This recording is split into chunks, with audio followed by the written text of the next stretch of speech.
ಶಿವೆ ಸರ್ವಾರ್ಥ ಸಾಧಕೆ ಶರಣ್ಯೆ ತ್ರ್ಯಂಬಕೆ ಗೌರಿ ನಾರಾಯಣಿ ನಮೋಸ್ತುತೆ.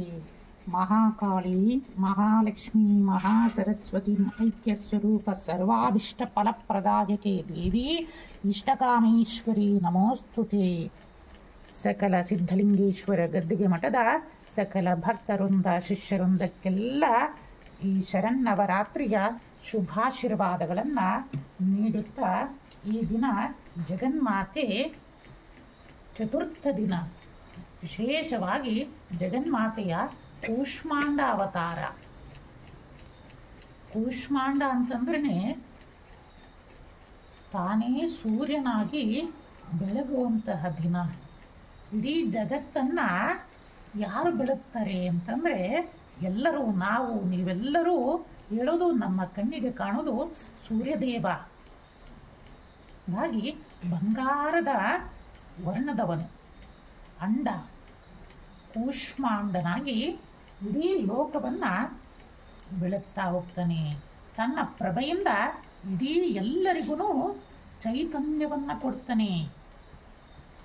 ಆದರೆ ನಾವಿಲ್ಲಿ ವಿಶೇಷವಾಗಿ ನವರಾತ್ರಿಯಲ್ಲಿ ಚತುರ್ಥ ದಿನದಲ್ಲಿ ಕೂಷ್ಮಾಂಡ ದೇವಿಯನ್ನ ಆರಾಧನೆಯನ್ನ ಮಾಡ್ತೀವಿ. ಕಾರಣ, ಇಂತಹ ಅನೇಕ ಸೂರ್ಯ ಕೋಟಿ ಪ್ರಭೆಯನ್ನ ಹೊಂದಿರೋಳು ಆ ಜಗನ್ಮಾತೆ. ಅಂತಹ ಸೂರ್ಯನಿಗೂ ಸಹ ತಾನು ಬಿಂದುವಾಗಿ ಆ ಶಕ್ತಿಯನ್ನ ನೀಡ್ತಾ ಇರ್ತಾಳಂತೆ. ಸೂರ್ಯನಿಗೂ ಸಹ ಶಕ್ತಿಯನ್ನ ನೀಡೋಳು. ಇಂತಹ ಅನಂತ ಕೋಟಿ ಸೂರ್ಯರನ್ನ ತನ್ನ ಮೂಗುತಿಯಲ್ಲಿ ಧರಿಸಿದ್ದಾಳೆ ಅಂತಂದೇಳಿ ದೇವಿ ಭಾಗವತ, ದೇವಿ ತಾಂತ್ರಿಕದಲ್ಲಿ ಹೇಳುತ್ತಿ. ಎಂತಹ ಮಹಿಮೆ ಅಮ್ಮನದು. ಒಂದು ಸೂರ್ಯನನ್ನ ನಾವು ನೋಡಲಿಕ್ಕೆ ದಿಟ್ಟಿಸ್ತೀವಿ, ಕಣ್ಣನ್ನೇ ಮುಚ್ಚಿಬಿಡ್ತೀವಿ.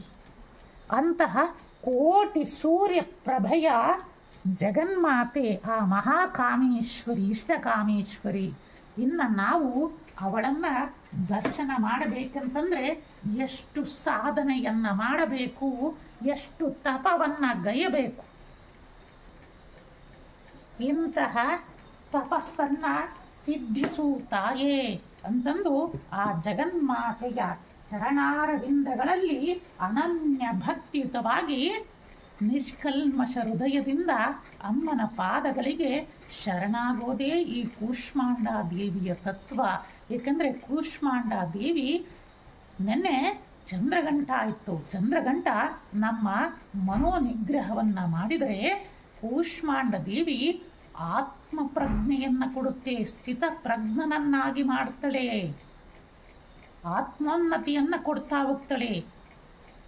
ನಮಗೆ ಮೋಕ್ಷ ಮಾರ್ಗ ಯಾವುದು ಅನ್ನೋದನ್ನ ತೋರಿಸೋಳು ಜಗನ್ಮಾತೆ ಕೂಷ್ಮಾಂಡ ದೇವಿ. ಆದ್ದರಿಂದ ಸಕಲ ಭಕ್ತರು ಶಿಷ್ಯಂದರು ಸಹ ಸಕಲ ಶ್ರದ್ಧಾ ಭಕ್ತಿಯಿಂದ ಆ ಜಗನ್ಮಾತೆ ಕೋಟಿ ಸೂರ್ಯ ಪ್ರಭೆಯಿಂದ ಕಂಗೊಳಿಸುತ್ತಾ ಭಕ್ತರ ಸಂಕಷ್ಟಗಳನ್ನ ಪರಿಹರಿಸುತ್ತಾ ಕಲಿಯುಗದಲ್ಲಿ ಭಕ್ತರಿಗೆ ನಾನಿದ್ದೇನೆ ಎಂಬ ಘೋಷ ವಾಕ್ಯವನ್ನ ಭಕ್ತಾದಿಗಳಿಗೆ ನೀಡುತ್ತಾ ಜಗನ್ಮಾತೆಯಾಗಿ ನೊಂದು ಬೆಂದು ಬಂದ ಭಕ್ತರಿಗೆ ಅಮ್ಮ ಎಂದರೆ ಎರಡಕ್ಷರದಲ್ಲಿ ಓಡೋಡಿ ಬಂದು ಭಕ್ತರನ್ನ ಮುದ್ದಿಸುವವಳು ಯಾರು ಅಂತಂದ್ರೆ ಕಲಿಯುಗದಲ್ಲಿ ಆ ಮಹಾಕಾಮೇಶ್ವರಿ, ಇಷ್ಟಕಾಮೇಶ್ವರಿ. ಇಂತಹ ಇಷ್ಟಕಾಮೇಶ್ವರಿಯಲ್ಲಿ ನಾವು ನೀವೆಲ್ಲರೂ ಸೇರಿ ಆ ಅನನ್ಯ ಭಕ್ತಿಯಿಂದ ಕೂಷ್ಮಾಂಡ ದೇವಿಗೆ ಶರಣಾಗೋಣ, ಸ್ಥಿತ ಪ್ರಜ್ಞನನ್ನಾಗಿ ಮಾಡು ಅಂತಂದೇಳಿ ಹೇಳಿಕೊಳ್ಳೋಣ. ಯಾರು ಕೂಷ್ಮಾಂಡ ದೇವಿಯ ಆರಾಧನೆಯನ್ನ ಮಾಡ್ತೀರಾ ಅವರಿಗೆ ಸಕಲ ಸಿರಿ ಸಂಪತ್ತುಗಳು ಸಹ ದೊರೀತಾ ಹೋಗ್ತವೆ ವೀಕ್ಷಕರೇ.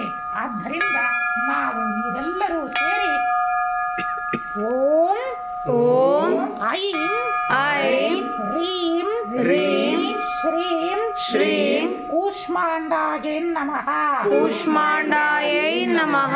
ನೋಡಿ, ಪ್ರತ್ಯಕ್ಷವಾಗಿ ಪರೋಕ್ಷವಾಗಿ ಜಗನ್ಮಾತೆ ಕೂಷ್ಮಾಂಡ ದೇವಿಯನ್ನ ಸಕಲರು ಪ್ರಾರ್ಥನೆಯನ್ನ ಮಾಡ್ತಾ ಇದ್ದಾರೆ. ನಿಮ್ಮೆಲ್ಲ ಪ್ರಾರ್ಥನೆಗೆ ಜಗನ್ಮಾತೆ ಫಲವನ್ನ ನೀಡಿದ್ದಾಳೆ. ಆ ಇಷ್ಟಕಾಮೇಶ್ವರಿ ನಿಮ್ಮ ಎಲ್ಲ ಮನೋರಥಗಳನ್ನ ಶೀಘ್ರವಾಗಿ ಪೂರೈಸಲಿ ಅಂತಂದೇಳಿ ನಿಮ್ಮೆಲ್ಲರ ಪರವಾಗಿ ಜಗನ್ಮಾತೆಯ ಚರಣಾರವಿಂದಗಳಲ್ಲಿ ಸಂಕಲ್ಪವನ್ನ, ಈ ಪುಷ್ಪಗಳನ್ನ ಅರ್ಪಣೆಯನ್ನ ಮಾಡ್ತಾ ಇದ್ದೀವಿ. ಅನನ್ಯ ಶರಣರಾಗಿ ಜಗನ್ಮಾತೆಯಲ್ಲಿ ನಿಷ್ಕಲ್ಮಶ ಹೃದಯದಿಂದ ಶರಣಾಗೋಣ.